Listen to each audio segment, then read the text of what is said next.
Good afternoon, everyone. Oh my gosh, that's loud. Oh, welcome. I'll sit back a little bit.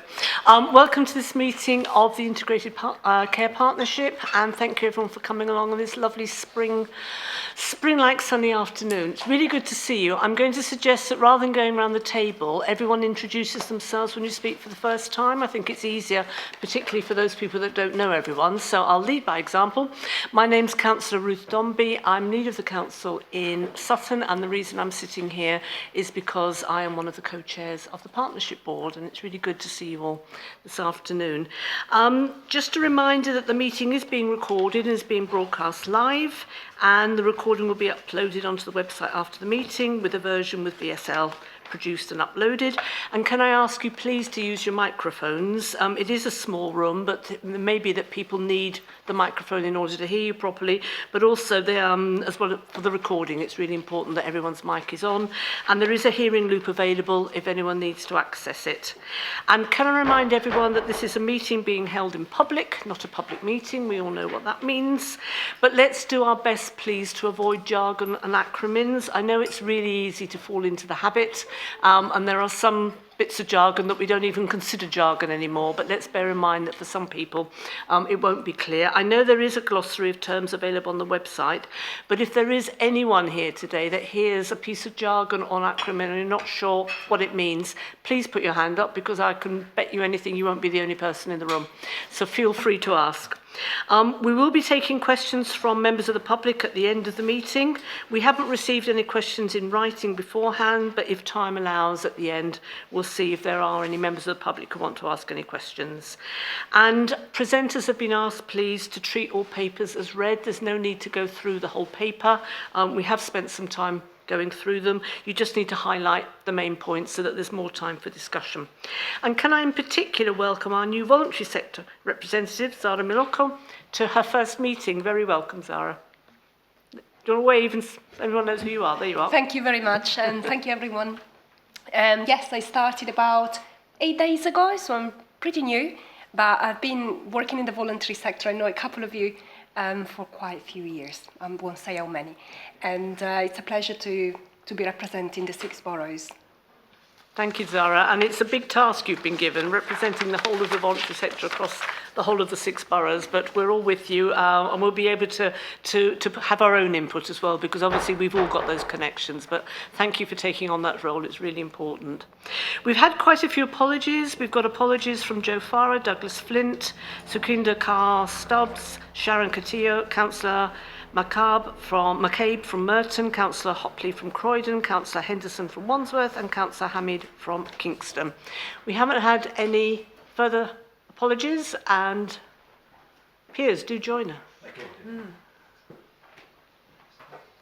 So without further ado, we're on to item 2, declarations of interest. Can I ask anyone if there are any members who need to declare any interest not already on the register of interests, and if so, to speak now? Don't see anyone indicating. If any interests do arise as we go through the agenda, please do let us know. But can we note the register of interest, which is clearly up to date? Thank you. We're now on to minutes, action log and matters arising. So the minutes of the previous meeting held on the 12th of January included for approval. Can we all agree they're an accurate reflection of the meeting, please? Thank you. And there were 2 actions from the last meeting, both of which have been closed, so we can approve the minutes. Thank you. And that brings us on to the first substantive item, which is the revised terms of reference. The main point, I think, Andrew, being about to explain to us that even with 2 co-chairs, sometimes we have a bit of an emergency. Yep. I'll hand over to you, Andrew. All right, thanks, Chair. So this is just a brief item, I think, for us to approve. We took the original terms of reference to the inaugural meeting of the partnership in July. We subsequently made some amendments, I think, and took them back to the partnership in October. I think, as you've just alluded to, Chair, there may be an occasion, I think, if we were to follow the kind of rules of the original terms of reference where we may be without a chair. So it's important, I think, that we make provision within the terms of reference for, in effect, a chair to be nominated from the group. in either of our co-chairs' absence. So it's on that basis that we're asking people to support a minor change, but an important one, so we can function in the future should something happen like that. Thank you, Andrew. And we said all along that there could be small tweaks and changes to the terms of reference as we went on this journey and learnt more about ourselves and the work that we're doing. So I'm going to assume this is a formality, and everyone's nodding, which is great. So can we approve the revised terms of reference, please? And we will endeavour to ensure that the co-chairs are always present from now on, but it's good to have it as a backstop. So we're now on to item 5, responses to shaping our integrated care partnership discussion document. And Andrew, do you want to introduce yourself for everyone's benefit? Yeah, we'll do. So Andrew Dimitriades, I've been acting as the Programme Director for supporting the integrated care partnership, along with other executive colleagues, both within the NHS, but of course across local authorities as well in the last almost the last 12 months. So as part of, if you're happy, I'll just go on then to give my report. So the purpose of the report that we've put before the partnership board this evening is to set out a summary of the feedback that we've collated in response to the discussion document that we launched earlier this year, where we were keen to make sure that we tested really with both the ICP members, partners and other organisations, really where we got to, I think, in the journey of development around assessing needs, making sure that we looked at those needs in the light, I think, of some quite extensive work that has been done to look at residents' insights and their views and concerns, I think, across South West London, which sort of culminated in the work that we pulled together in the needs assessment, which informed the development of priorities for the partnership. We've always been keen, it's fair to say, to make sure that in setting out our sort of priorities, that I think people recognise that we needed to take the partnership, I think, on a journey of development. It is still very much our first year as a partnership. So I've been very much encouraged, I think, by the responses that we had from partners and members in response to the document.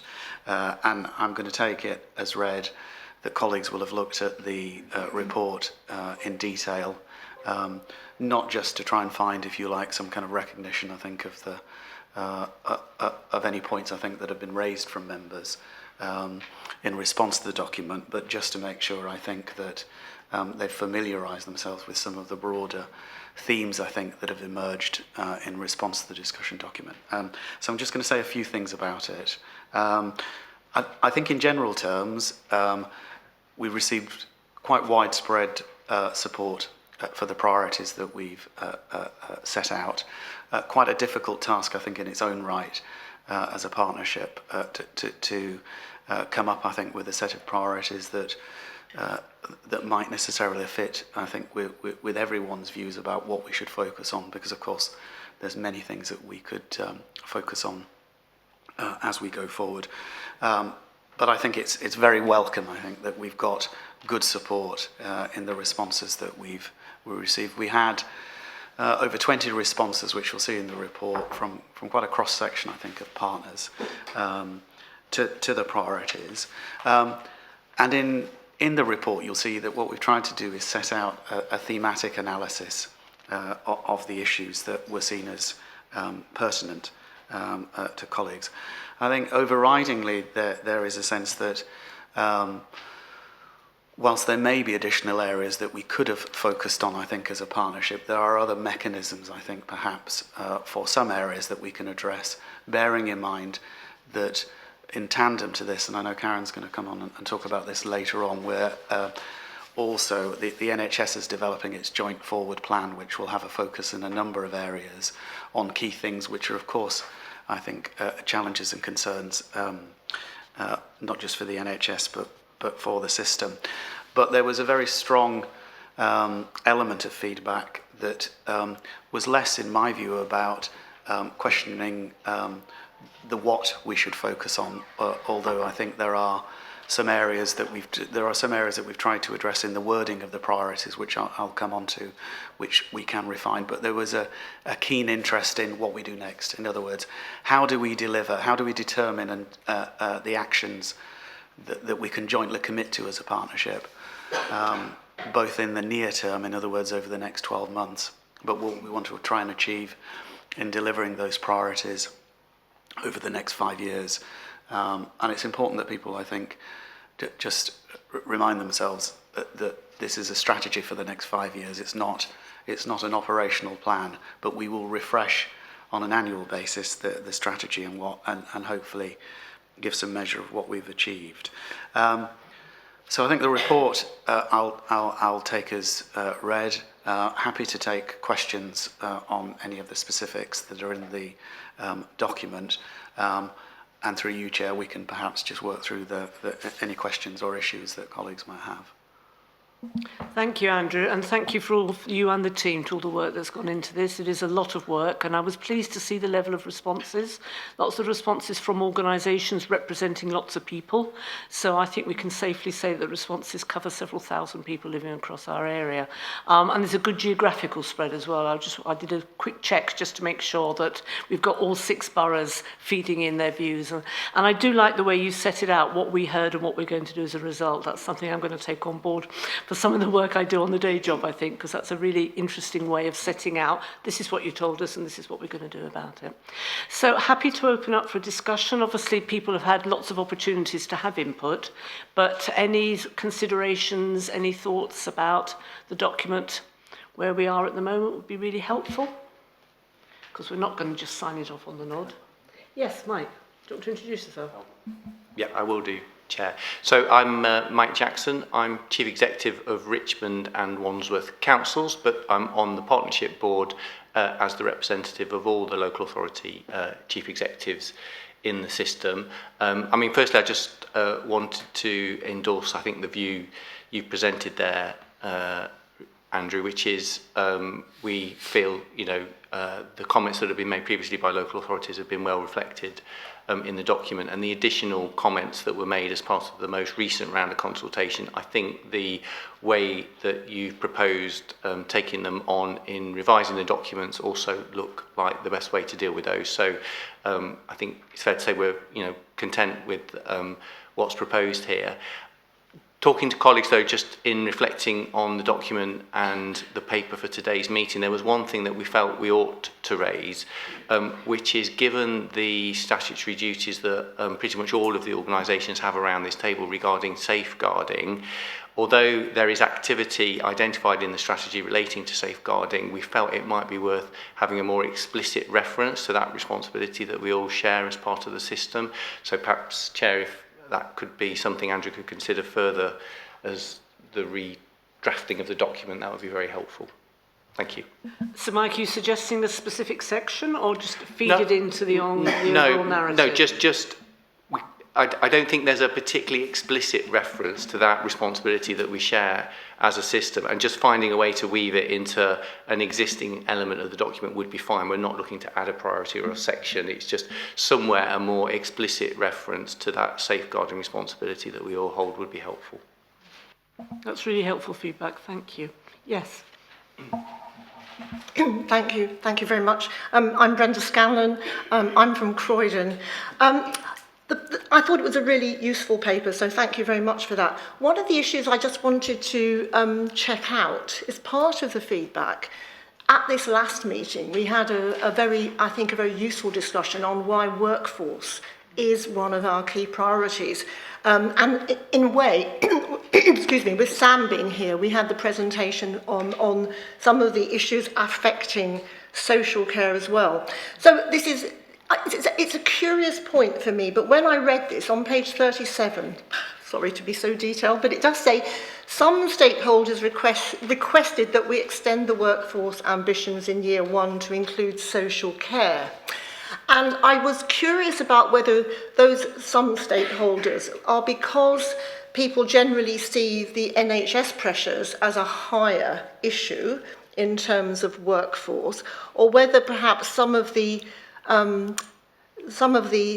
really quite troubling issues around social care recruitment are not necessarily fully appreciated or owned or known yet, because at one level, the sort of crisis, I don't like that word, but you know what I mean, in social care recruitment and retention is actually a more systemic and larger problem than, well, it's a large problem. And I'm just wondering, therefore, whether this is an educational issue that we've got around some of the stakeholders, or whether it's simply that people are thinking about how you need to phase some of the issues around workforce development that we are prioritising here in South West London. I hope that makes sense, that question. Thanks very much.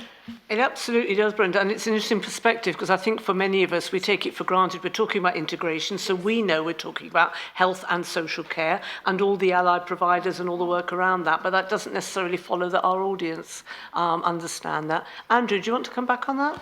Yeah, I think you've summarised, your analysis summarised, I think, the issue well. I think it's about the visibility of it, and of course, there was a paper that we had last time we met, didn't we, about the social care workforce strategy, and quite a lot of work is still kind of ongoing around that to map where we are, I think, across the system, both from a health and social care perspective. But we need to make sure that we both communicate that both areas have their own distinct challenges, but where we need to come together is, I think, and identifying where we need to work together across the system is the key issue, I guess.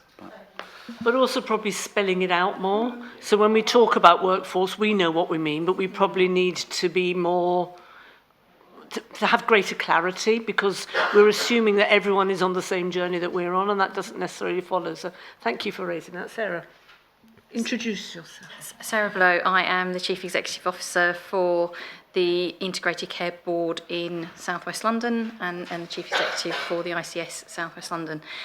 I do think there's an opportunity. We are going to talk later about the day that we're going to do on the 24th, and I think there is an opportunity there for us to flesh out exactly what we do mean and the deliverables that we want to associate with that. So I think what we can do is we can put some wording in the priorities and the strategy, but I think the most important thing will be the delivery plan that is attached to that and how we make sure that we focus in the right way together. So I think perhaps we think about how we do that through our meeting on the 24th. And I think that's right, but looking at Charlotte, and I know you're going to nod at me, it is also thinking about, in all the literature that we provide, in the conversations that we have, in the social media that we do, actually spelling it out more, and I think that's a really important point, so thank you for raising that. Anyone else want to come in? Yes. John Brown, the Executive Medical Director for the ICB. Andrew, a huge amount of work has gone into this, and actually I really like this document, and it's very interesting when colleagues come and say, well, what are we about? And I say, well, if you go and have a look at the priorities we've got as an ICP, this is what we're about. So I just have one question. I'm mindful that we're going to be talking about the forward plan, which is a bit more detailed. Is there any value in just considering putting in Core 20+5 in terms of health inequalities? I get this has come from an NHS framework, but it's just a thought. And in terms of cross-cutting priorities, I'm just wondering at an ICP, should we we mentioned tackling racism, but should we just be crystal clear about embedding an anti-racism framework, whatever that will look like over time? So those are just two thoughts that I have. I won't die in a ditch over them because I think they come out of the strategies and the plans to date, but they just might clarify and help us going forward. I think it will be, so I think it's incumbent on us to make sure that I think within the health inequalities delivery planning element that we're absolutely explicit about what we're doing already around Core 20+5, but what further actions I think that we need to take. I know that's going to be sort of reciprocated in terms of the NHS elements around health inequalities and the joint forward plan. And it makes absolute sense to make sure, although it's a cross-cutting issue, as a priority for the partnership around tackling having an anti-racist strategy, that we can be explicit about that, I think, in the final strategy, so we can address those two things. And a really interesting point about the core 20+5, because if you think about the amount of data that local authorities hold, if we can start thinking about how we can bring some of that data together. So I'm at the London Councils, which is the umbrella organisation for all 32 boroughs. I'm challenging them to say, why aren't you using some of this health data when we talk about deprivation? If we can make it, absolutely bring it all together, I think it would make such a huge difference, because there's a local authority version of the core 20+5, and it's probably most of the same people, but it might not be. So I think there's some interesting work to be done there to explore that. Go on. Hello, I'm Iona Liddington. I'm Director of Public Health at Kingston, and I'm here representing the DSPH across South West London. I think the +5, I guess, is the piece that I would draw out, because that's obviously people that have already got a diagnosis. So I think if we're looking at true prevention and early intervention, which is obviously a key part of this document, I think we need to look at the inequalities piece, and we know that's a key theme. Not that the +5 aren't really important, clearly it is, but it's people that have already got diagnosed health conditions, and therefore looking more upstream is what I think would make an even bigger difference. And it is those local authority things like housing, education, employment opportunities that will play into that. It's not just health. We're going to really narrow health inequalities. We need to look at those wider inequalities too, which I do think come through strongly on the document, but I think the planning day we've got to go from the sort of high level, this is what we're agreeing to, that consensus that I think John reflected, it's really good news, but I think it's the taking it down to, so what actually are we going to work on together to make the biggest difference in South West London, what's going to happen across South West London, and what's going to happen at borough level, and being really clear on that, because without that clarity we'll keep clashing as it big footprint, smaller footprint, and what that looks like. I think that's right, and without getting too big brothery about it, you know, local authorities know who we're delivering Meals on Wheels to. We know who have assisted refuse collection. You know, there are groups of people, and it may be that they don't need any more support than what they're getting already. I think we learnt with the clinically extremely vulnerable over COVID, you know, going through ringing those individuals who were on the list and understanding about 50% of them didn't need extra support, but there were quite a few in the other 50% that we didn't know about. So there's a real potential there to give people that support early on. That means that then they continue to lead their independent lives. Sarah, do you want to come in?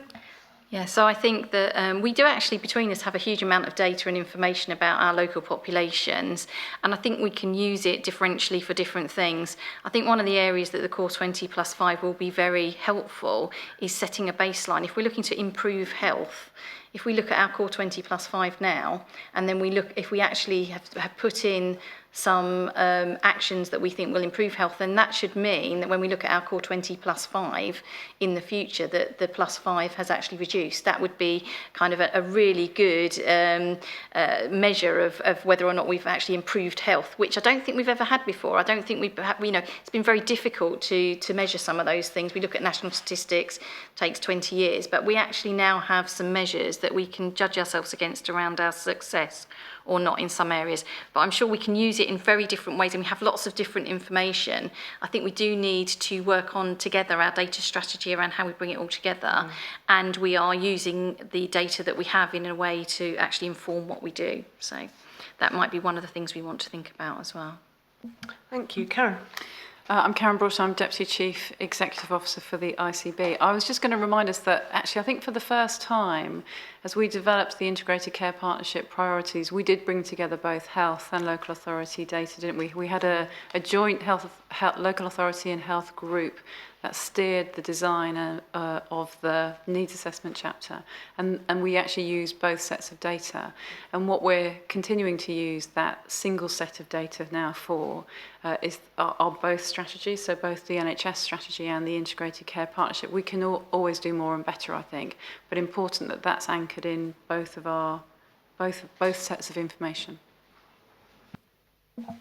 Absolutely. Anyone else want to come in? I can't see anyone indicating, in which case, and I know a lot of work's gone into this document already, but thank you again, Andrew, to you and the team, because you've produced something that's really setting us off. It's taken us some time to get here, but I think we were right to spend that time on it.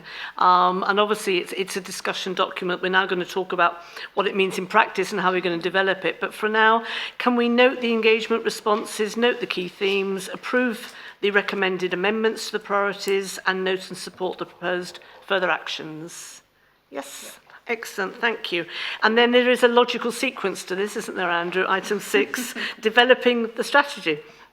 Thank you, Chair. Yes, just a short paper that we're looking to seek support from the partnership for around how the approach that we take around developing the next steps before we can publish our final integrated care strategy in the summer. So we're suggesting within the paper that we take the stakeholder feedback that we've discussed today and noted, and that becomes part of the development of the next stage strategy, but that we turn our attention to what we need to do as a partnership.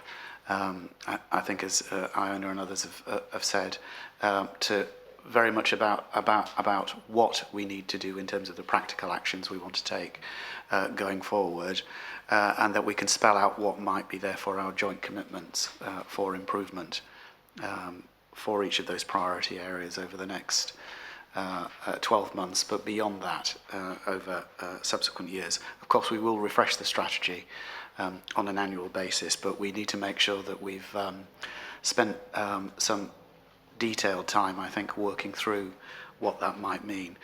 The suggestion within the paper is that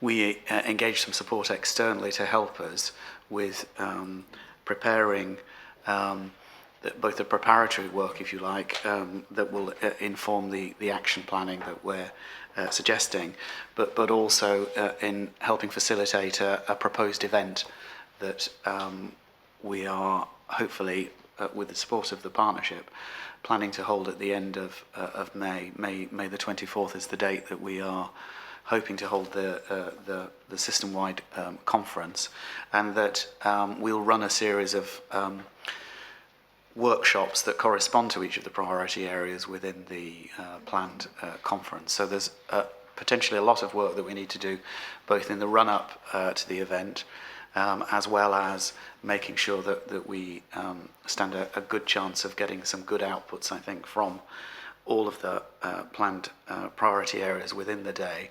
And then importantly, I think, making sure that whatever is produced, it can then inform the write-up of the next stage integrated care strategy. We're proposing to use an external partner to help us with this work, and a partner that's already been engaged to help support some of the ICB work around some of the system, or rather the future sort of ICB purpose, and we're seeking support for making that event happen in May. Thank you, Andrew. And I recognise it's a big ask, could take a day's out of people's working week, but I think it is an important and constructive way of taking the strategy forward and thinking about what does this look like in practice. So I hope everyone will be able to attend, or at least to ensure that there are the appropriate people there in order to do the more detailed work. Any comments on this particular item? That's a first. Means you've covered everything, Andrew. Well done. I'm hoping that date is, if it's not absolutely set, it's 99% there, because I think it's important that people get it in their diaries. It's pretty cemented. Yeah, wonderful. well, It's yeah. set in concrete. Yeah. Good. Okay. And I recognise there will be issues potentially for some people. Please do ensure that if you're not able to attend, that an appropriate substitute is there, because I think it's important that we get a wide gamut of people attending. There's going to be some quite detailed work on the various work streams within the strategy, so it's important as many people as possible can be there. But thank you. You've clearly covered everything, Andrew, and no one has got anything to add. So shall we go straight to agreeing the proposed approach, and agreeing that we're going to have the conference on the 24th of May, and that we're going to receive the final strategy at our meeting in July. Is that all right with everyone? Iona? Just a quick question. In terms of the planning committee for engaging the external partner, does that include local authority reps on that planning? Yeah, so I just wanted to check. Yeah, thank you. So on that question, it might be helpful to comment that we have got an active group coordinating that local authority input. All the councils are represented, so we'll just make sure you're kept up to date with that. We're very keen to make sure that there is co-production in the preparation for the conference, and we do expect there to be local authority reps on all of the work streams helping with that, and we'll make sure that there's good coverage from local authorities on the day one way or another. So we have got that in hand. Yes, Charlotte, do you want to introduce yourself? Yeah, Charlotte Gordon, Exec Director of Communications and Engagement. I suppose just to add as well, because I'm sitting in between my two colleagues from Health Watch and the voluntary sector, we will also be making sure that we have the voice of people and communities well represented. So we're at the start of thinking how we do that, but that'll be really important because we need to look at the data, but we also need to hear from people about their lived experience and really what matters most to people and communities. So that will be part of the day as well. And I think that's really important. I do recognise for both of you, we are asking the impossible to represent the whole of Health Watch across 6 boroughs and to represent the whole of the voluntary and community sector across 6 boroughs is a huge ask. So it's important that we provide that extra support and have the additional voices that will enable you to fulfil that role. But we're very grateful to you for taking part and doing what you're doing. Okay, I think that's covered off that item, in which case we are charging through the agenda.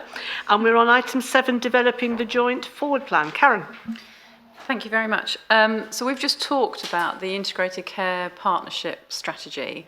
There's another important part to our kind of strategic work, and that is the NHS's response to both the priorities that emerge from that, but also the national ask of the NHS, and also how we then develop our local responses to local issues in health.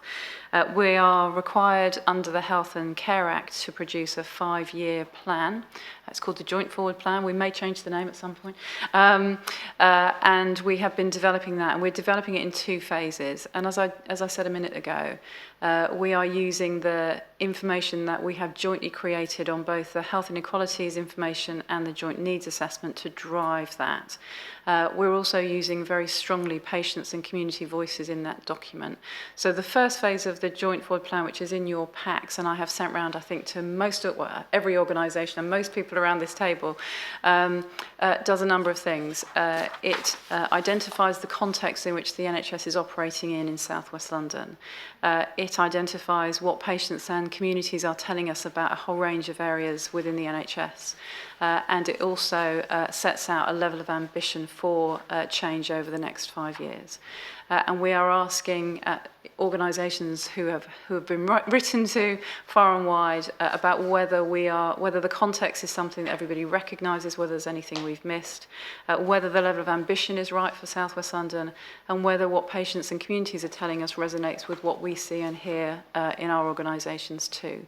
That information that document has gone out, and we've asked for feedback on the 1st of May. So every organisation represented has received that. So I'm not asking you to do that because that will come through your organisations, but I wanted the board to be aware of this document, but also how this document will make sure that it delivers the ICP's requirements of the NHS. So the connections between both of those are really, really important and will be very strong.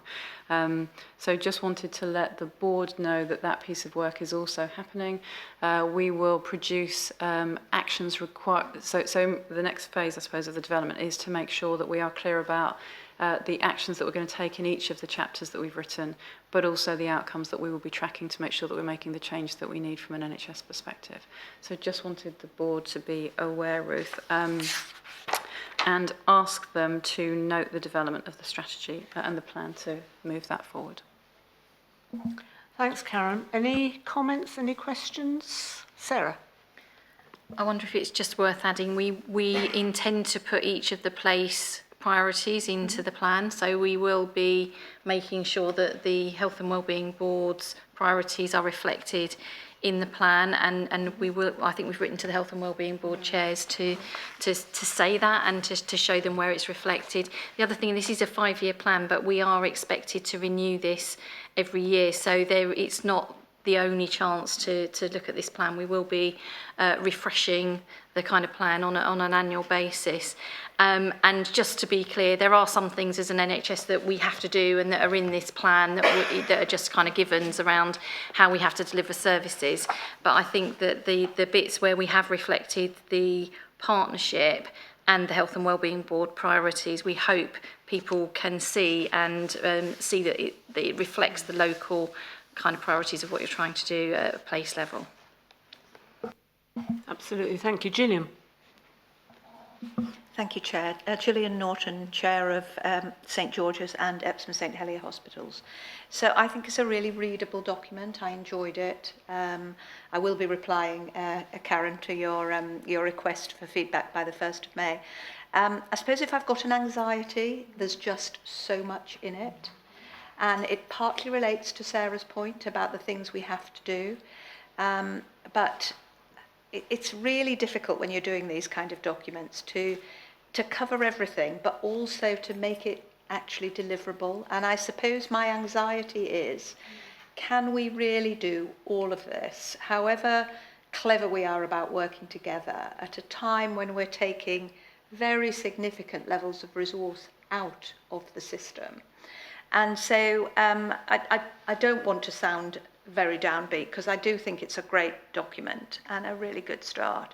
But I just wanted to flag up that anxiety about the sheer scale. You know, everything is in there, and we all know that if everything is a priority, nothing is a priority. So I just wanted to kind of put that into the debate, as it were, recognising all the challenges of the things we have to do.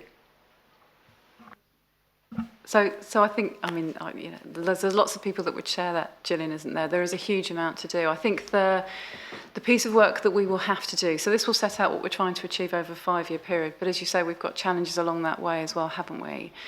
So we will also set out an annual delivery plan, and I think when we look at that, we will have to take into account, obviously, the resources that we have available, whether that's financial or whether it's human resources that actually are going to be required to then deliver the changes that we're asking ourselves to make.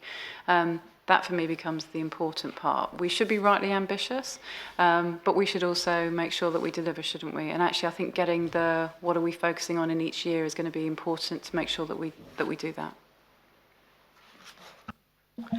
And the point I wanted to raise, just as an observation, I realise everyone around the table is aware of this, it's the speed of change of the people living in our area. I think it's really important that we recognise that. London Councils is doing, again, the umbrella organisation is doing some really interesting work about how poverty and deprivation is moving away from inner London and is far more focused now on outer London. And we're not necessarily equipped and funded in order to be able to cope with the level of need and unmet need that we're witnessing.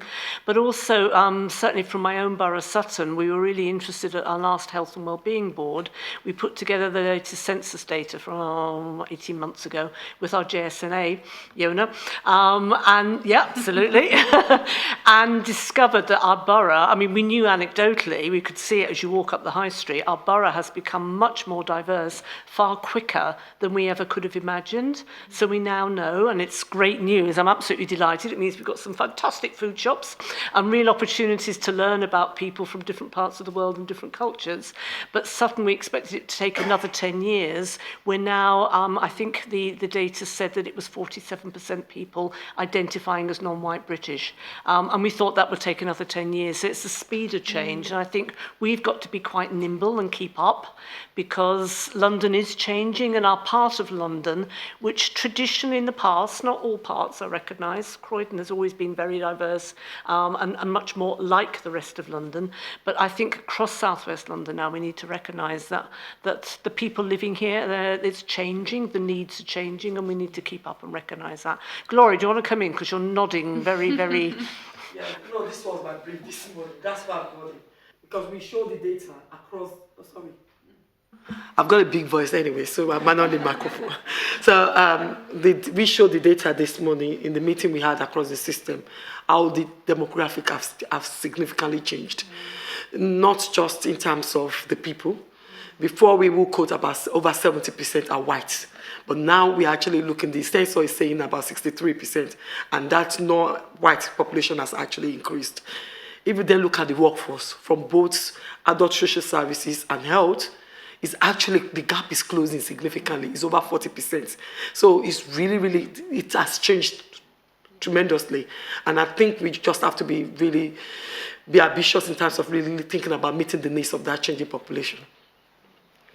And also the way in which different groups, different parts of the population engage with us. You know, we still have this expectation that people will come to us, and we need to stop doing that and think about how we are going to the places where people are so that we can have those conversations. Yes, John. So just back to the ICP priority setting, where there was a quite strong focus on health inequalities and prevention. Arguably, this is the first time I've seen an NHS document which has health inequalities and prevention literally at the top of the list of things to do, and notwithstanding the importance of diagnostics, cancers, all those other things. But we're not used to seeing this in NHS documents, and I think that's a really positive change, particularly the focus on health inequalities, because as you say, Ruth, the demographics are changing. And if we don't respond in how we design our services, we are just going to build in some of those structural inequalities, whether it's with regard to health inequalities or racism as a result, unless we respond to that. And I think that's the beauty of this document, because it looks like health is looking in a different direction for a change, which is to be welcomed. And we can learn from each other. We all have, we've come at this in different ways. We've all got different professional and personal experience here, and I think we can bring all of that together and grow as a result. But I do think we need to keep challenging ourselves, because it's very easy to get complacent and assume that the way things were a couple of years ago is the way things they are. And this area, just like the rest of London, is changing quickly. Anyone else want to come in on this excellent document? No, you've had some very positive feedback, Karen, so that's very good news. Excellent. So we're being asked to note the development of the Joint Forward Plan, and that the plan will set out the NHS actions to support delivery of the strategy. Can you remind us the timeline, Karen? So we will take it to the June board is the plan. Okay. Yeah.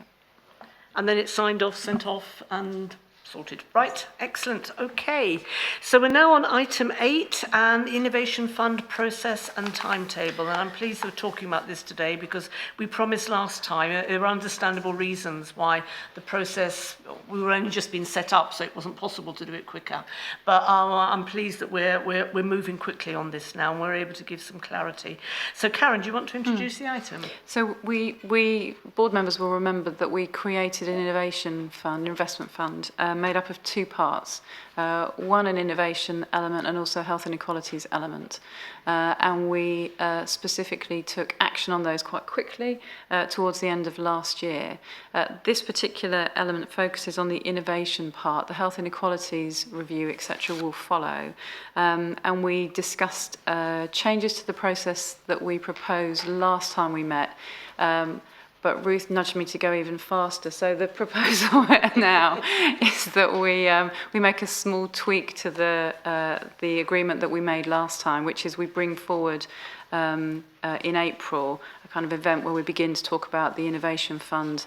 And the Innovation Fund, just remembering that we are creating that to deliver the Integrated Care Partnership strategic priorities. So last time we ran it was around winter resilience. From now on, it will be how are we going to use this fund to deliver the ICP priorities. So it's a small tweak, but it is to begin those conversations as quickly as we can, while the Integrated Care Board agrees its budget and the funding for that investment fund as we go forward. But it's to get ahead of the process, really. Thank you. And Zara, I promise I'm not going to put you on the spot, but it would be helpful to have your feedback if you had the opportunity to speak to other groups, just to have a sense. I realise you've only recently imposed, so I promise you I'm not putting you on the spot. But it'd be good to have your feedback, and also from Health Watch as well, obviously, just to get a sense. But does anyone want to come in on this particular item? Unless Zara, if you'd like to come in, that'd be really welcome. I just wanted to say, I was looking at the document, it's amazing, a lot of information, a lot of data. For me, the most important part in each section is, how do we do it? And that's where the voluntary sector groups can really help, because looking at the priorities, we can think about voluntary sector organisations that have that expertise across South West London or in certain places, and we can actually, capture it. So I think that would be definitely the next step for me, to go to those groups and ask, for feedback and then bring it back. That would be really helpful, but also some feedback about the process, because there has been some learning from last time. We do ask an awful lot of relatively small voluntary groups who aren't hugely resourced to be able to come up with innovative ideas and how they're going to deliver them, and then actually do it and not give them very long to do that. So I think that's important that we learn from previous experience and get better, because as you say, the input of our voluntary organisations can make a massive difference in helping us, ensuring that we deliver our own priorities. Sarah, do you want to come in? Yeah, so I wouldn't be doing my job if I didn't say this. We haven't actually signed this money off yet. I am acutely aware that as an NHS we are in a very difficult financial position at the moment. We want to protect this money. We would like this money to be made available for the system, but we haven't got an absolute agreement yet. Number one, it does have to be signed off by the board, but number two, we haven't yet agreed our financial plan with NHS England. So we are in that position, and our financial plan won't balance this coming year. So we are in a difficult position financially. This is fully funded by the NHS, to be clear. And so I have to just put that in as a kind of caveat around this. So we want to start this, we want to do it, but I am in a position where I can't actually confirm the funding yet. So just so people are aware of that. And I know Helen is just keeping an eye on me, my Chief Finance Officer down there, to make sure I'm saying the right things. I know that look, Helen. Can I just check there how that's going to work in practice? Because if we wait for the board to sign it off, and obviously we've got an issue around the budget, we're going to be in the summer. Yeah, I mean, we are taking a risk in starting the process, to be fair, but I think we should. I'm looking at my health colleagues to make sure that we try together to protect this fund, because I think it's a decision for the whole system, because it's our system that's holding the risk around this. And so I'm hoping that we will get there, but I obviously can't say it's there yet, because we just have not signed it off, and it's not signed off nationally, our budgets. But we're going to start the process anyway. I think we should. We're taking a risk on Can't that. see you, Helen. You're too far away. You're right down the bottom. Yes, we are taking a risk, but I thought I should highlight to the board that it is still a risk, but we will do everything we can to make sure that we try and keep this funding. Okay, quite a few people want to come in, so we'll work round. So, Mike? Thanks. So I wasn't around for the last process, but I've been made aware of the kind of stresses and strains that put into the system, particularly smaller organisations in the voluntary community sector. And I think there's a feeling that there's probably still more that we need to do to help them with that. So if we, in thinking about taking forward the process, we can just think about how we might provide some support to smaller organisations in particular to make sure that they are able to participate effectively, that would be welcome. But we've also got a specific suggestion, which is perhaps we could prioritise those projects that are proved to be successful this year to roll them forward next year, rather than, if you like, add the overhead of starting again. So if projects have operated this year, have delivered good benefits, perhaps we could consider prioritising those in the subsequent year as part of this process. So one of the principles of the Innovation Fund was that it was pump priming and not long-term funding. That was one of the, and we don't have any more funding. So if we start to carry on the schemes that we did last year, which were only supposed to be short-term schemes to cover the winter, that was what it was very explicit about that, then that means that we can't invest in our new priorities for the following year. So I do think, and we haven't decided yet on the absolute priorities, but it's the priorities that we're setting out in our partnership plan, and therefore we would be losing something if we did that, is what I'm saying. So we can make the decision to do that, but it means that we have less money available then for anything new that we wish to do. But we were quite explicit last year that was short-term funding for winter, and actually all of the proposals were supposed to finish by the end of March. So so there is an issue there. Yeah. If I may, so I think that's a reasonable position in terms of thinking about the right balance to strike here. I think the view was that the overhead of bidding and getting things up and running was more significant than was anticipated. Some of those projects are only kind of really getting going, and if they start to show benefits, it just seems a shame that it's not possible to consider extending. But I can see the counter argument, so I just put that as something to think about in taking it forward. Because these were winter funding projects, and because if they are actually benefiting the local system and we can see savings in the system, then there are other alternative ways of people gaining funding for that, and that would be through their local, looking at whether or not they do actually reduce the impact on the system and so on. So those are the kind of things that people probably at place level would be looking at for those smaller projects. But I do think you'd have to see the evidence for that before you would actually invest in that. It's hard, this is hard. And we could say, yes, we'll continue programmes, but then we will not have new investment, because what we can't do is keep increasing the pot. So we kind of have to make a decision. I'm really open to those discussions at the partnership level. So I don't think, but it was the partnership that actually we set that criteria. So that was our decision then. And the whole point was it was innovation to get things started, not long-term funding. So, but we can make a decision to review that, but then that means we lose something for the longer term. And I think this is going to be a process. We're not going to get it right every time. There's an opportunity cost in all the work that's necessary in order to set something going, and it's how we get best value. So I think it's a conversation we need to carry on. And Alyssa and Sarah, I will be looking to you both. I'll bring Nick in and then come to you, Zara. I think we need your help to understand how we can set up a process by which we're able to have the added value of the work that the voluntary and community sector are doing without overpowering and expecting too much from them. So it's how we navigate that space, which is quite complicated. Sorry, I'm sorry to ask, but it's not just the voluntary sector. This is for the NHS, for local authorities. This funding was available to everyone, so it's not ring-fenced to the voluntary sector, or it is actually, and a lot of it went to local authorities, to the NHS. And I think the other thing for us in the NHS is if some of those things proved valuable within organisations, then those organisations could make the decision to continue that funding. And the same in local authorities. If you do something innovative that has supported your system, then that would be something, it's also an opportunity for the statutory bodies in the system to be able to make those decisions. Thank you. So I've got Nick, Annalisa, and Iona, and Brenda. We're all coming in now. Nick Merrifield, I'm a GP in Kingston. I represent Kingston Place on the ICP.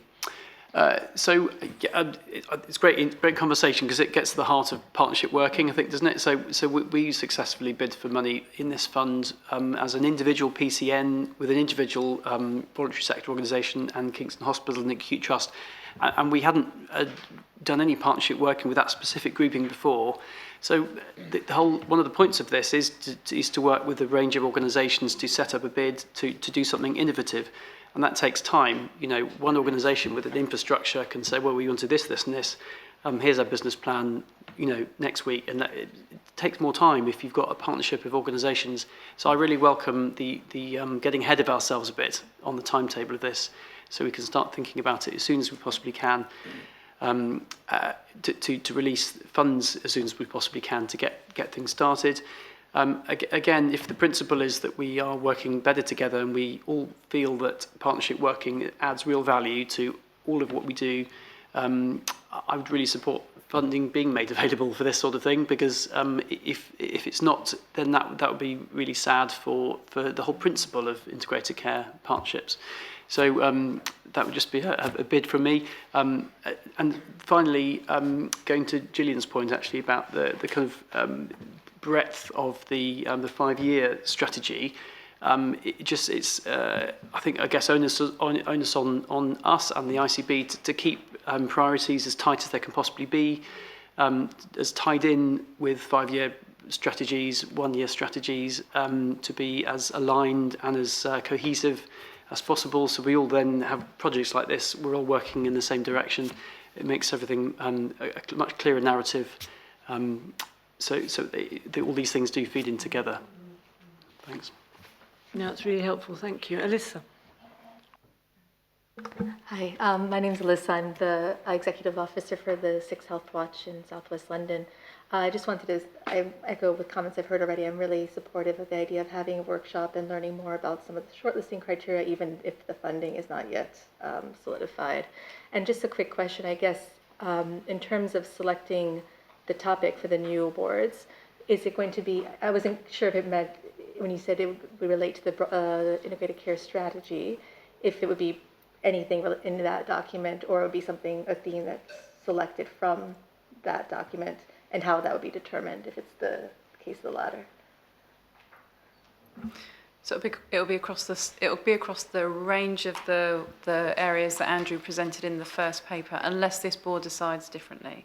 So unless we decided that actually, for the first year we wanted to focus on particular elements of those priorities, otherwise it will be on the breadth of them. I was just going to come in just to say that the reason that we have suggested the priority or the group coming together to begin the conversation now is actually we have listened. We did a feedback exercise on the first process. We listened to what people told us. We've simplified the forms. We're going to give financial support, etc. We're thinking about Place's role and how Place helps voluntary and other smaller organisations that don't maybe have the infrastructure that some of the larger organisations in our system has. So the process that we haven't got the process here, we had it last time, but we have actually taken all of that feedback on board. But I think we'll do that every single time so that we can make sure that whatever we do in the future is really easy to administer, and that we get the right level of governance, but also that we get the right level of action quite quickly. I'll bring in Zara and then I'll come over to this side of the table. Go on, Zara. So I just wanted to add, in general, of course, kind of medium to long-term funding is very beneficial to voluntary sector groups, especially if you want to target the grassroots, because any cash flow issue can mean closure. But also, since obviously I'm pretty new and I haven't seen last year's process, but if partnerships have been created, I bet those voluntary sector organizations can probably meet the new priorities you have. So you don't really need innovation in every single time for the sake of innovation. Those groups, the same groups, can give you the innovation you want. So it's kind of rethinking maybe the process of approaching these voluntary sector groups rather than, creating every time a fresh, request for fresh outputs and fresh projects that look new, but are targeting the same communities that the organisation was targeting before. But I would be really interested in seeing who got the funding last year. I bet some of the council, local authorities might have got the funding and maybe delegated it to the voluntary sector, maybe through CVSs, and it would be interesting to see where the money went and if there is something we can work on without kind of starting afresh completely. And you've had a feedback session, haven't you? Yes. Did that involve an assessment of the work that's been done so far? So the feedback session was with every organisation that took part, whether you were a bidder or whether you were as part of the process that then selected it. So that's what we've done, and we've changed the process because of that. We haven't yet done the evaluations yet, but we will finish those and we'll bring those back to one of the future boards. But in terms of a summary of what did we spend and who got what, we do have that. I think it was in the last paper, so I can always send that to you. Thank you. Fiona. I was going to ask about the Health Inequalities Fund, because my understanding from DHSC colleagues is that was 2 years funding and the second year has gone into baseline. So I don't think that should be a question as to whether that's available in 23-24. I think it is, but it would be good to have confirmation of that. So my understanding is that is available. So the inequalities is available, but it's a slightly different process. It's the Innovation Fund that it's not an allocation. We've top sliced the NHS budget for that, and we did it on purpose on the basis of it being innovation, doing something different, stuff that we can't normally fund basically, because we, through the usual ways of funding things, you would, do business cases, whatever. This was about saying actually we want to do something innovative and different and try to pump prime some of these different approaches to the system working. So that's the fund that we haven't yet signed off because we still haven't signed off our budgets with NHS England, and we haven't agreed that with the ICB. But the Inequalities Fund is an allocation. We do have that. That will get allocated. The issue is that we're doing a slightly different process on that. It's just in the paper it says it will follow when national funding is confirmed. I think it is. It is confirmed, isn't it? Yeah, it's confirmed within the allocation, but obviously our budget hasn't been signed off by the system yet, so that is included within that sign-off process. So can I just check, when that process is completed, how people will bid for the Health Inequalities Fund, or what form that will take, given that's a priority in the forward plan? There'll be a process reflecting, learning from last time as to how that's spent. So I think we're going to follow the same process as the innovation from what because we did feedback session as well. There were a lot of feedback from everybody in terms of what we did last time. So hopefully once the budget is signed off, we will start the process early as well so that we don't leave it too late. So I guess I would like that to be agreed by the partnership, because to me, I think we've just said that the inequalities is one of the priorities. So where's that decision been made? Because I don't think it has been made here. Sorry, there is a partnership group, an inequalities partnership group that is across the system that manages that fund on our behalf.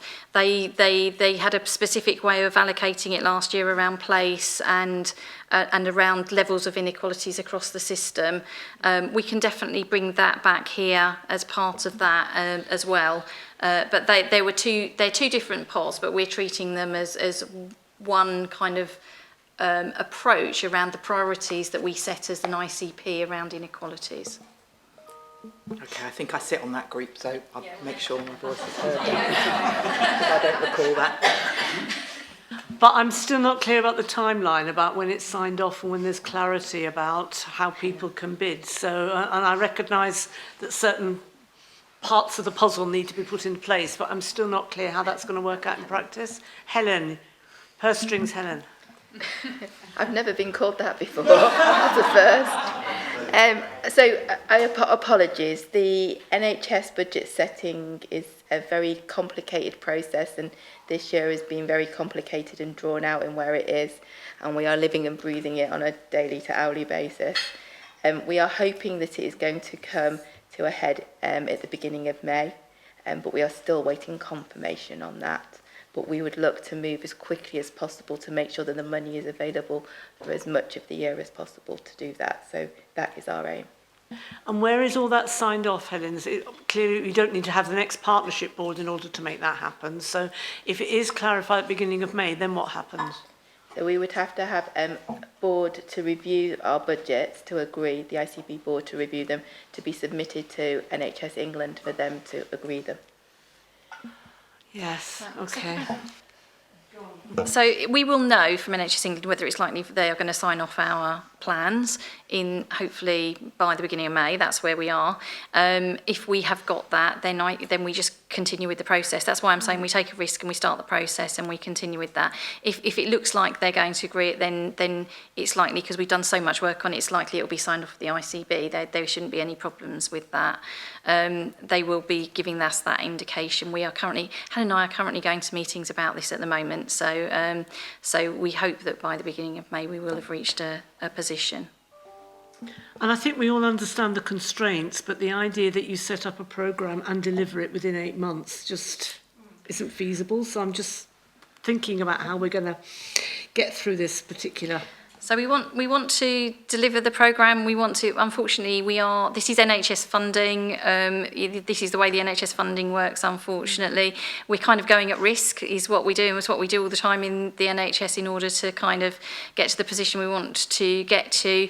And I'm saying that we should be able to, by the time we get to actually implementing the money, we feel confident that it'll be there, so we will. But maybe I shouldn't have raised it as the risk because we haven't signed it off yet, but I do have to raise that because it's not formally signed off. But I think we should just continue the process. I'm hoping by the beginning of May we'll be in a position where we know it's okay and it will go to the May board for sign off. And I know you want to come in, Brenda, but I think Nicola's primed on this particular point, so I'm going to bring you in next. No, to be fair, it wasn't exactly. Okay, so I'll go Brenda next. Thank you. Thanks. Thank you, Chair. I just really wanted to ask Karen about one of the points you've raised, which is we've had the fund so far. We know that there have been problems, shall we say, around some of these projects being able to start. There's been delays in that. In terms of the evaluation overall, though, I'd be interested to know what you'll be looking at, because I think that clearly there's process problems, but there's also what you're looking, what collectively we would be looking for in terms of outcomes. Can they be measurable in the short time scale some of these projects have had? So I think that's one of the issues. You may already have raised that with some of the organisations that bid, but I think it's a really important question to explore further, if you like, when you have that meeting. I think the other thing, and forgive me for saying this, I think organisations did bid on the basis it was funding for winter. And of course, at the same time, they're getting a message that winter is with us all the time. So I think there's something about if, therefore, where the priorities will slightly, will be shifting. It's about being able, I guess, and I'm sure this will happen, to be explained carefully and, as the chair says, one of our co-chairs, how we can get that through in a time period where, as you say, some of this funding is also going to be very time limited. And I just suppose the whole thing is, it's about the expectations that some of these non-statutory organisations have about working with us in the future, and anything and the more that can be done to continue that dialogue and that process of understanding is, I'm sure, going to be valuable. So there were just the comments I want to make, but I would be interested to hear eventually how that evaluation is done. Is that okay? Thank you.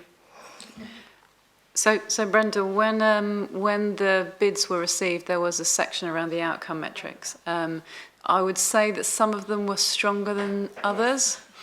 And there are some that actually we would have put through with weaker outcome metrics because actually it was innovation, and sometimes that's quite difficult. So there are outcome metrics. We'll also look at collaboration and partnership, and we'll look at actually what's been delivered and by when. So it'll be a whole range of things. But I wouldn't want to sit here and say the outcome metrics are really powerful for every single one, because they weren't. But there are some things that we will check that actually that achieved what it was going to do. Can I just come back on that? In terms of some of the work, it's also about the learning about what didn't work, absolutely, including other partners in the system, some of whom, of course, are statutory partners. So I think that will be really helpful to be able to be very clear about that. Innovation is innovation, isn't it? And some of it will work and some of it won't. And actually we have to learn as much from the things that don't work as the things that do. So we will pick that up. I think that's a really important point. Personally, I think you learn more from what didn't work, but you have to have the courage to take that on board, and that's not always easy to do. Thank you. Nicola. Thank you. I'm Nicola Jones. I'm a GPN and the primary care partner member on the Integrated Care Board and a member of this group. I think you just about had the conversation I was just about to have, to be fair, but maybe just a slightly different slant on it. So I wonder if in a year's time we'll be sitting here having a similar conversation about how we innovate for next year. And I think innovation is really, really important in organisations, and we have to keep thinking with fresh thoughts and making sure we do things better and differently. But there is a risk that we simply just recycle previous things that we thought we knew, dress them up, call them something different, spend a lot of time putting proposals together and evaluating them, and they're actually the same thing, because our problems, in the longer term are really quite constant, aren't they? And the way that we address them, we're trying to try new things, but consolidation of schemes is really important. I think kind of what Mike was saying really is some of these things have hardly got going, and to consolidate them and really understand what we achieved, and that deep dive into some of these things. And they weren't built for deep dives, were we? I was on one of the panels that did it. It was best efforts in the time available, really. So I'd just be quite concerned that we constantly innovate without a way of finding what's really good, putting it into business as usual and funding it, because right now everywhere on a system doing that is really hard. Pump priming money then doesn't continue, and that's a real challenge for all of us, I think. So I recognise this is really difficult. Can I say this is a potential opportunity that we never had before? So let's to be absolutely clear, we've never done it. The first year that we did it, we actually top sliced the health budget in order to try and develop something. I'm not aware that anyone else has done this nationally, and we have got a big financial problem in the NHS, and we're still trying to protect this. So we've got to get the best from it. So I think we're talking about all the problems with it, but actually there's huge potential in this, but we need to get this right together. So we have given the ownership ownership to this group to think about how we do that.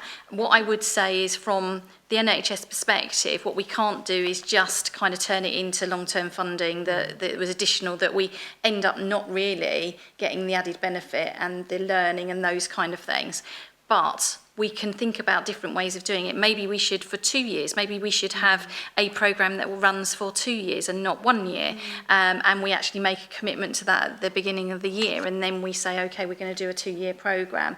And that gives that consolidation opportunity and it focuses on our priorities. So there are different ways of us doing this that we could consider.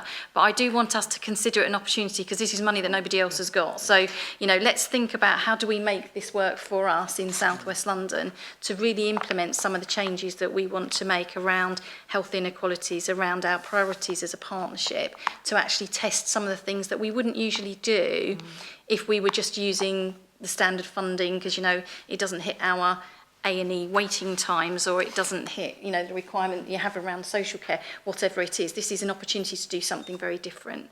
So I'm really happy for members of the group to give that feedback to us and for us to try and incorporate that.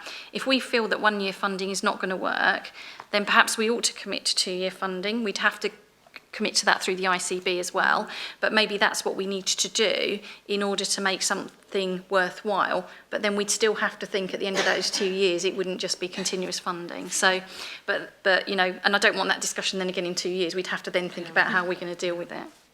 Just a suggestion, or 18 months or whatever it is. And it might be that you split the fund, mightn't it? That you might have short term and then longer term that actually do take you know, a lot longer to actually then kind of get up and get running. I think the other thing that we potentially could do in the process, though, is identify if this is successful and if it does meet its outcomes, what would be a future funding source for it? Maybe that's the bit that's missing, and maybe we could be beginning to think about that. And what would be the time frame that you would need to put it? So there's a whole process around that. Where would you get it from? How long would it take? And so it might just be doing a slightly different loop for those things so that they don't, you know, do one thing and then have to stop.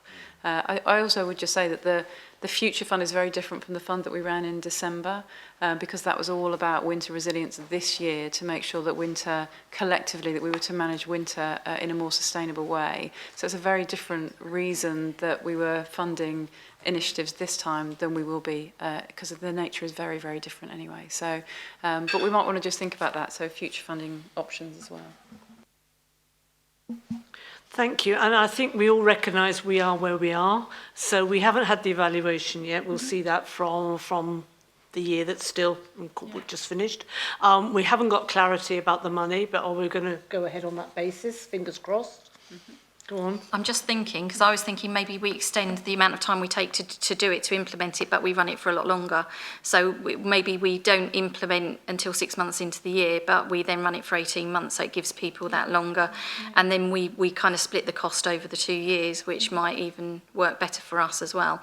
So there are options, is what I'm saying, around how we do this, because rushing into it this year and trying to get something done in 1 year might be the wrong answer by the sounds of it.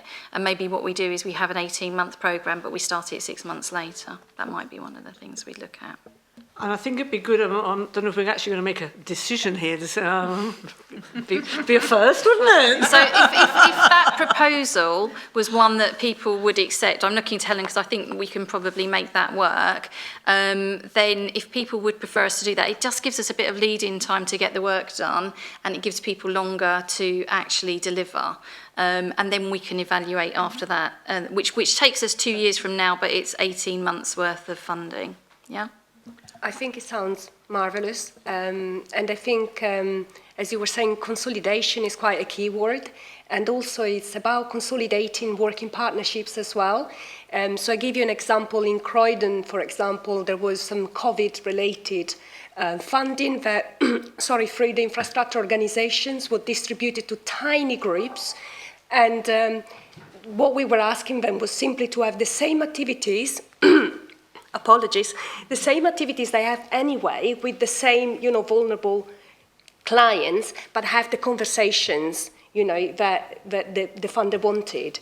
And those conversations, you know, were on COVID last time. But the Tamil Empowering Families group, or, you know, the Reaching Higher group working with young people at risk, they can have other conversations as well.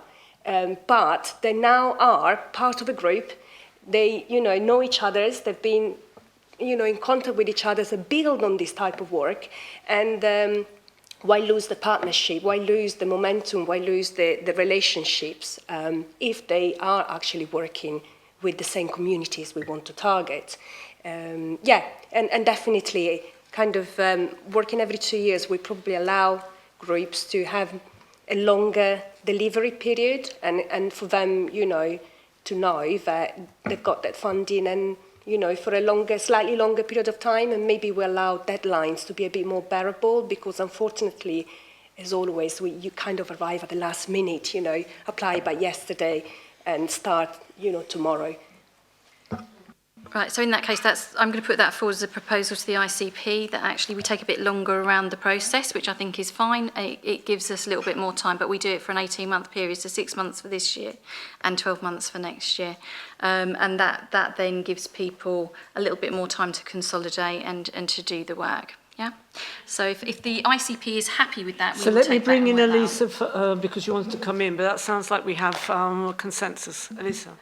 Very supportive of that, but I know we're going to put that to the whole board. Just thinking, though, in terms of planning for which projects ultimately, you know, could maintain their funding, and I think that maybe we do need to narrow the scope of the award. So I think that the integrated care strategy is great, but I really can't think of a public health topic that couldn't fit under there. And I wonder if we had something a bit narrower, there'd be more opportunity for cross-project learning and comparison of outcomes.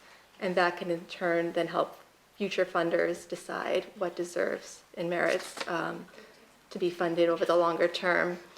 We do have a topic, I know we're talking now on an 18-month time scale, but we do have a topic for the first year, which is workforce. And I wonder if it makes sense to narrow the award scheme to that topic. I will say as HealthWatch, we're not too involved with workforce, so I would want to expand it to workforce, including unpaid carers, because that's something we have a very strong interest in, but I know I'm getting a little bit too into our own personal interests here. Thanks. So we heard earlier that we want to run the 24th of May event. From there, what we will get is, if we design it in the way that we're thinking anyway, that actually what we would be asking people to do is to design actions that would deliver in a small horizon, so 1 to 2 years and then beyond. We could identify at that point whether we think there are priorities for investment and innovation through that, so that actually it's that group that decide where the priorities and recommend that to the ICP to say actually these are the areas where actually we think innovation and seed funding innovation would be really helpful to deliver this particular part of the shorter term priorities. I wonder whether we just try and join those two things up. Yeah, so I was going to say we could build it into the 24th, and what we could do is, as part of that, even identify what if it's even a small number, you know, we could do it as part of the day. We'll build it into that day's development if we can, Andrew. That makes a lot of sense. Yeah. We've had a really helpful conversation about NHS funding, and it's small amounts of money, but it's very important. Is there something for the rest of the partners in the ICP to bring to us about innovation funds which might come down through local government routes, so we can understand what those opportunities are, how they would line to our priorities, and what a one South West London approach would look like? Because I feel we're always talking about health money, and I get it because it's perceived we have some, rightly or wrongly, but there is innovation.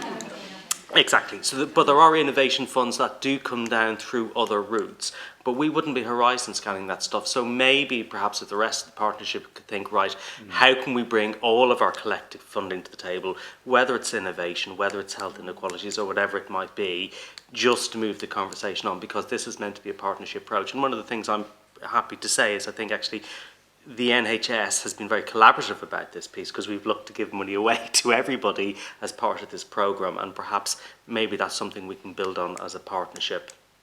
Just a perspective. I think that's a really important point. So if I think about what we're doing across the South London Partnership, which is the partnership of the 5 South West London boroughs, but Wandsworth comes in as well, so it's perfectly matched.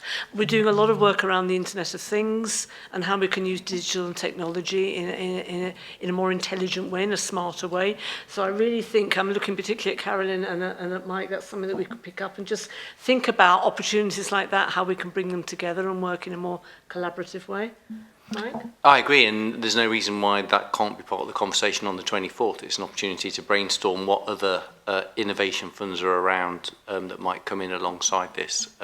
Without knowing what they would be off the top of my head, we should have that conversation on the 24th. It's a really productive conversation, thank you. And I think we're absolutely right to give ourselves a little bit more time to set up the process, but then as a result, talking about an 18-month period instead of trying to get everything done within the year. So do we need to sort of have a formal recommendation, or are we all agreed and we know what we mean? So can we have that recommendation noted? Can we just confirm that the rest of the board is happy for us to take that approach? And if you are, that's what we will take to the ICB board around our request around the funding. And also we will change the process just to give a bit longer on the timescales. It was a really, really helpful conversation. Can I thank everyone? Because I think we've done absolutely the right thing here, and we've dressed up in a very sensible way. So thank you for that.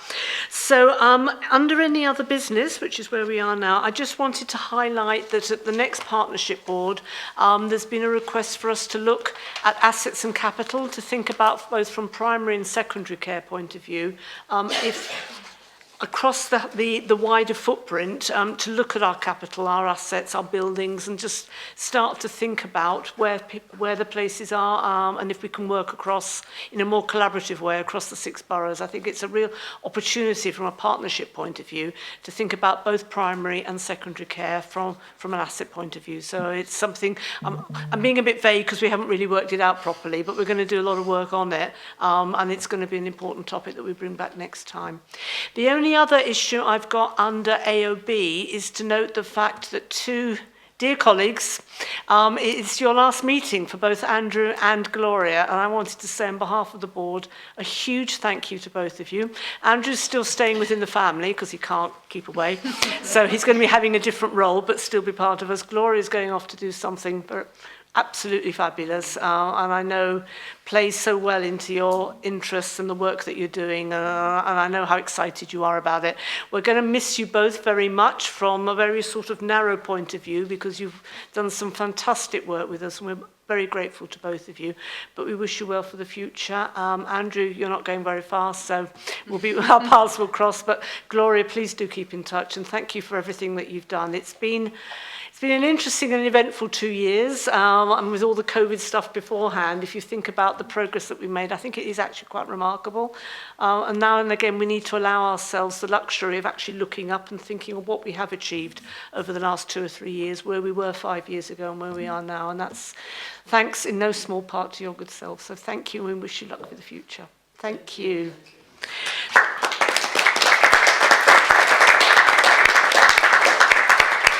So that's bringing the formal meeting to a close. There is an item here now for public questions.